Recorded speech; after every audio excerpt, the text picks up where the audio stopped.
Buenas tardes, nosotros somos Brian Mora y Paola Martínez y el día de hoy les vamos a hablar sobre la frecuencia respiratoria y algunas medidas antropométricas como lo es la estatura o talla y el peso. Bueno, para empezar a hablar de la frecuencia respiratoria, primero tenemos que contextualizar mirando qué es la respiración. Entonces, como tal, la respiración pues es el proceso mediante el cual el organismo toma oxígeno del aire ambiente hasta los alvéolos y va a expulsar el anhídrido carbónico.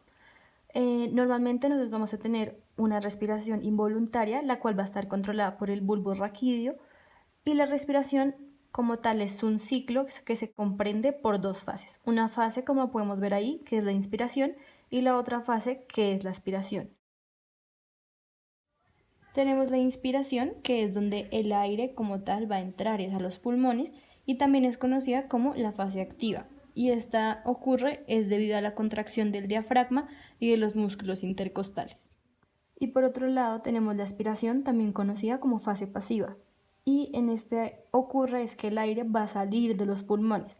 Esta depende de la elasticidad pulmonar que tenga el paciente y acá podemos ver que en la aspiración en condiciones patológicas pueden intervenir otros músculos accesorios de la respiración, los cuales no intervienen normalmente, como lo pueden ser el esternocleidomastoideo en caso de la inspiración si es patológica y en la aspiración los abdominales. Entonces, ya teniendo en cuenta qué es la respiración, podemos decir que la frecuencia respiratoria es el número de veces que una persona va a respirar por minuto. A la hora de evaluar la frecuencia respiratoria hay que tener presente dos parámetros muy importantes. Primero es que la persona esté en reposo y segundo es que la persona no sea consciente de que se le está haciendo esa evaluación. Para ello podemos evaluar la frecuencia respiratoria mientras mantenemos los dedos sobre el sitio del pulso radial en el paciente como si se estuviera tomando el pulso y así no advertir al paciente de que se le está contando la frecuencia respiratoria, debido pues a que éste pueda alterar su patrón ventilatorio. O por otro lado, primero evaluar la frecuencia respiratoria y ya evaluar los otros signos vitales. Y al haber contado el número de respiraciones que el paciente ha hecho en un minuto, se registra y se interpreta según el hallazgo. Bueno, en cuanto a los valores normales, vemos que el valor de la frecuencia va disminuyendo a medida que avanza la edad del paciente. Entonces ahí podemos ver un ejemplo que es que en el recién nacido, por aproximadamente desde que nació hasta las 6 semanas de vida, va a tener una ventilación o una frecuencia de 40 a 45 respiraciones por minuto.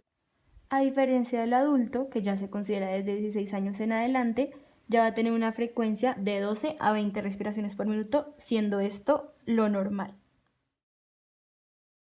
Y si al realizar la evaluación de la frecuencia respiratoria no encontramos al paciente entre los rangos normales de la frecuencia, podemos clasificarlo en dos trastornos. Si está menor a 12 respiraciones por minuto, se va a considerar bradipnea. Este se puede encontrar en patologías como alteraciones neurológicas, electrolíticas, infecciones respiratorias o pleuritis. En cambio, está taquipnea, que va a ser el aumento de la frecuencia respiratoria, es decir, el paciente va a estar en más de 20 respiraciones por minuto. Y se puede considerar que el paciente va a tener una respiración superficial y rápida. Se puede encontrar en pacientes que estén o pues ansiosos, con dolor pleurítico o en el ejercicio o con afecciones del sistema nervioso central. Bueno, a continuación vamos a hablar sobre el peso. Entonces el peso es el estado nutricional, pero en el examen físico solo podemos evaluar el exceso o el déficit del peso. El peso de una persona no solo es en función de la estructura, sino también de la edad, el sexo y la estructura ósea. ¿Cómo procedemos a la toma de este dato del paciente? Le pedimos que se retire los zapatos y que se retire los objetos pesados como llave, celular, y pues lo ponemos en la báscula. Antes de todo eso tenemos que saber que la báscula esté calibrada. Entonces, ¿cómo sabemos que el paciente está en sobrepeso o en desnutrición? Gracias al índice de masa corporal. Entonces, ¿cómo se saca el índice de masa corporal? Es el peso en kilogramos sobre la altura al cuadrado. Entonces hay unos valores que le dicen si el paciente está bajo de peso, normal, en sobrepeso o en obesidad, que los podemos evidenciar ahí. Lo importante es que más de 40 es obesidad mórbida.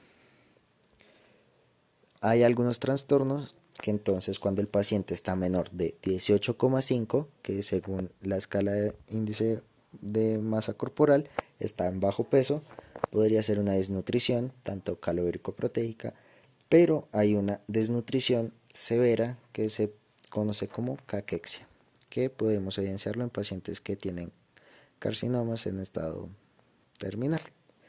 Y en la obesidad, como lo nombré antes, es mayor, empieza desde el grado 1, mayor de 29,9. Hay dos tipos de obesidad, la exógena y la endógena.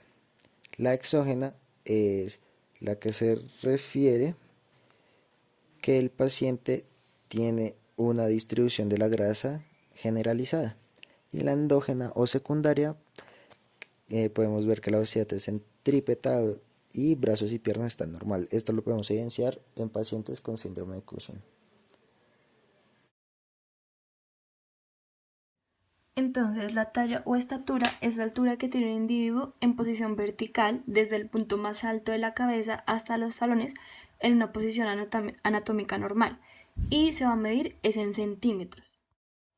En cuanto a los instrumentos que se usan para medir la talla, encontramos el tallímetro, que se encontramos a la izquierda y en el recuadro negro con ampliación, y en este se pedirá al individuo que se ponga de pie, erguido y firme sin zapatos.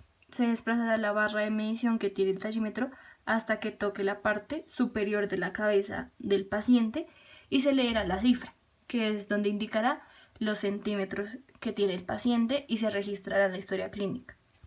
Y en caso de los bebés o de los niños pequeños hasta los 2 años de edad, se utiliza el infantómetro, que se le toma esa medida en el aparato que vemos en la parte inferior derecha de la diapositiva y se toman en posición de cúbito dorsal o también llamado de cúbito supino. Entonces hay algunos trastornos como el gigantismo, que es el exceso de la hormona de crecimiento antes del cierre hipoficiario. Entonces son individuos corpulentos y se agrandan tanto manos y pies y tienen ciertas características en la cara, tienen ciertas facies.